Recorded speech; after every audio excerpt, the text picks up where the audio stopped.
Hola, este es El sueño de Darwin.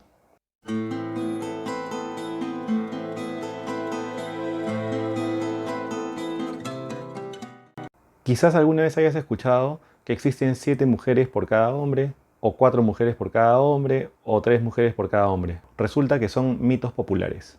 La realidad es que cualquier población humana está conformada por una proporción más o menos similar de hombres y mujeres.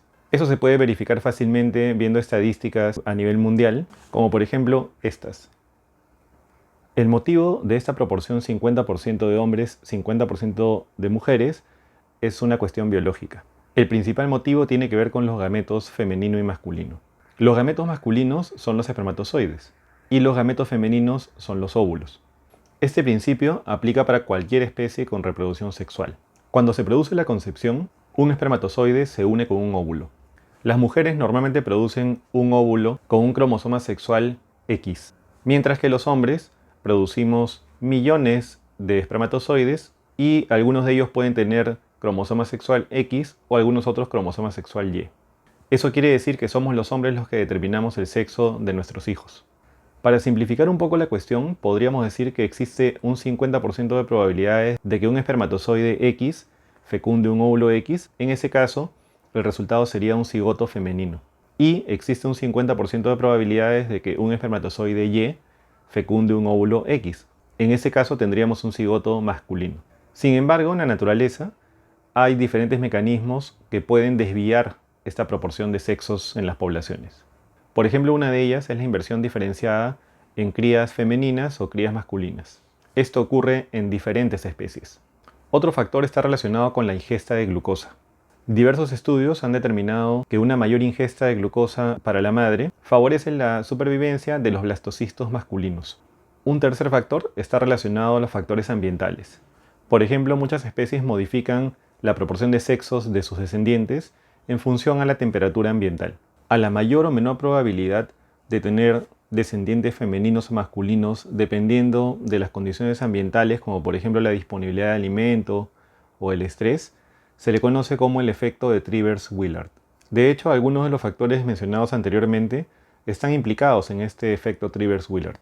Por ejemplo, el factor ligado a la ingesta de glucosa, ese sería uno, y el otro sería el factor ligado a la inversión en el cuidado de las crías. En muchas especies se ha documentado que un mayor acceso a recursos ambientales favorece la probabilidad de tener descendientes masculinos. En humanos se ha observado el mismo efecto.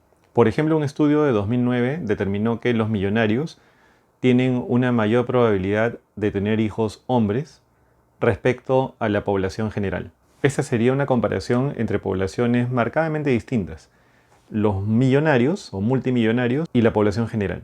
Sin embargo, también hay evidencias del efecto Trivers-Willard cuando se han comparado poblaciones rurales y poblaciones urbanas. En términos generales, en zonas rurales, el efecto Trivers-Willard se ha observado más intenso que en poblaciones urbanas. Pero otro factor importante en el que quiero centrarme en este video es la velocidad y la longevidad de los espermatozoides.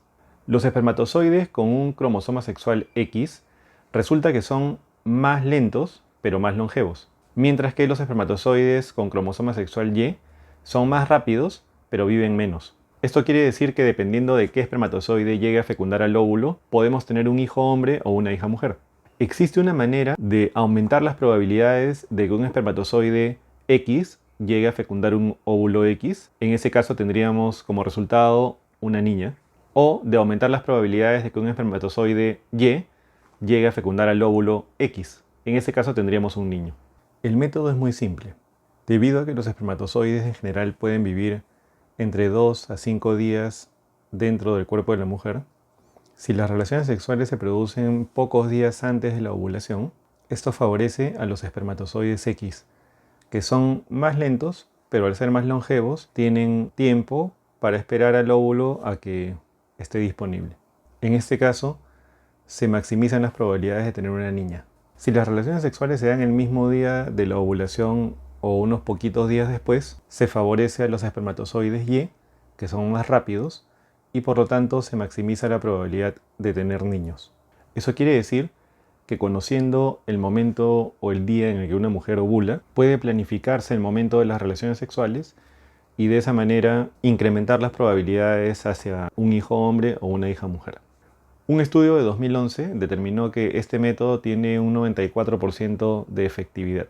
Sin embargo, también hay otros estudios que han llegado a conclusiones algo distintas, basados en algunos otros factores fisiológicos. Así que si quieres tener un hijo hombre o una hija mujer, ya sabes, planifica bien tus días de intimidad. Si te ha gustado el video, dale like, suscríbete. Nos vemos la próxima.